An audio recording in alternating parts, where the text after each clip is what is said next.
রোকেয়া বিশ্ববিদ্যালয়ে ছাত্রদল এবং ছাত্র শিবিরের পাল্টাপাল্টি কর্মসূচিকে ঘিরে সেখানে একটি উত্তেজনাকর পরিস্থিতি সৃষ্টির পরিপ্রেক্ষিতে 144 ধারা জারি করা হয়েছে।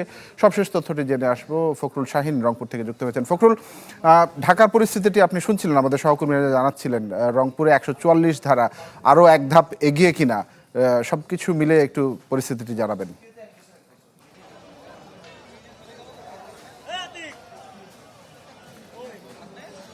তানভীর, আমরা আজকে সকাল থেকেই বেগম রোকেয়া বিশ্ববিদ্যালয়ে যে পরিস্থিতি দেখছি সেটি হচ্ছে যে সকালে আমরা দেখেছি যে একটি থমথমে পরিবেশ বিরাজ করছে। তার কারণ গতকাল রাতে শিবির এবং ছাত্রদলের মধ্যে যে ধাওয়া পাল্টা ধাওয়া হয়েছে এবং সংঘর্ষের ঘটনা ঘটেছে, সেই কারণে আসলে সেই রেশে আজকে সকালেও কিন্তু থমথমে একটি পরিবেশ ছিল। এই কারণে প্রশাসনের পক্ষ থেকে কিন্তু সর্বোচ্চ সতর্ক অবস্থান ছিল এবং তারা নজরদারিতে রেখেছিল যে কোনো ধরনের যেন ক্যাম্পাসের ভিতরে বা বাহিরে অপ্রীতিকর ঘটনা না ঘটে।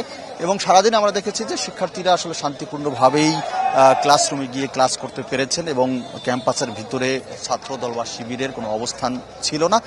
তবে 4টার পরে আমরা যেটি দেখছি সেটি হচ্ছে যে বেগম রোকেয়া বিশ্ববিদ্যালয়ের প্রধান ফটকের সামনে পূর্ব নির্ধারিত যে কর্মসূচি মহানগর ছাত্র দলের, তারা কিন্তু বেগম রোকেয়া বিশ্ববিদ্যালয়ের ফটকের সামনে এসে 4টার পর থেকে অবস্থান নিচ্ছেন। এবং আমরা দেখেছি যে রংপুর মহানগরীর বিভিন্ন স্থান থেকে খণ্ড খণ্ড মিছিল নিয়ে ছাত্রদল এবং যুবদল তারা কিন্তু এখানে এসে অবস্থান নিয়েছে এবং তাদের যে কর্মসূচি সেটি হচ্ছে যে বিক্ষোভ মিছিল বা বিক্ষোভ সমাবেশ, সেই লক্ষ্যে কিন্তু তারা আছেন। এবং একই সঙ্গে আমরা দেখেছি যে এর আধা কিলোমিটার দূরেই সেখানে মহানগর ছাত্র শিবিরের কর্মসূচি জন্য তারা কিন্তু অবস্থান নিয়েছে লালবাগ অংশে।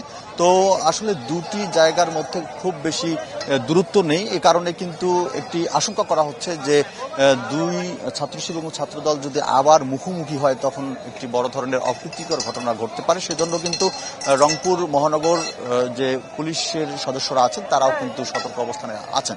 আমরা দেখেছি যে তাজহাট থানার পুলিশের সদস্যরা, ভারপ্রাপ্ত কর্মকর্তা সহ তারা কিন্তু মাঝখানে, অর্থাৎ এখানে যে কৃষি অধিদপ্তর অফিস আছে সেই কার্যালয়ের সামনে তারা অবস্থান নিয়েছেন। অর্থাৎ তারা চাচ্ছেন যে দুই দলের কেউ যেন মুখোমুখি অবস্থানে না আসতে পারে এবং দুই দল দুই অবস্থান থেকে তারা শান্তিপূর্ণভাবে কর্মসূচি পালন করে শেষ করতে পারে। সেজন্য কিন্তু তারা দুই দলের শীর্ষ যারা নেতা আছেন তাদের সঙ্গে কথা বলেছেন।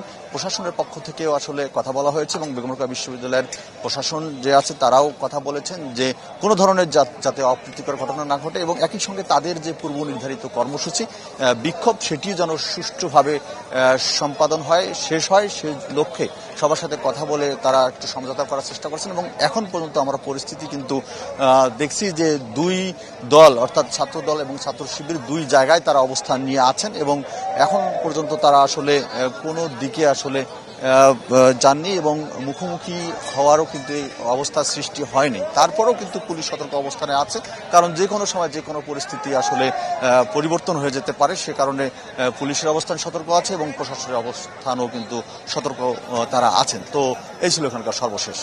ফখরুল, ধন্যবাদ আপনাকে আমাদের সঙ্গে যুক্ত হওয়ার জন্য।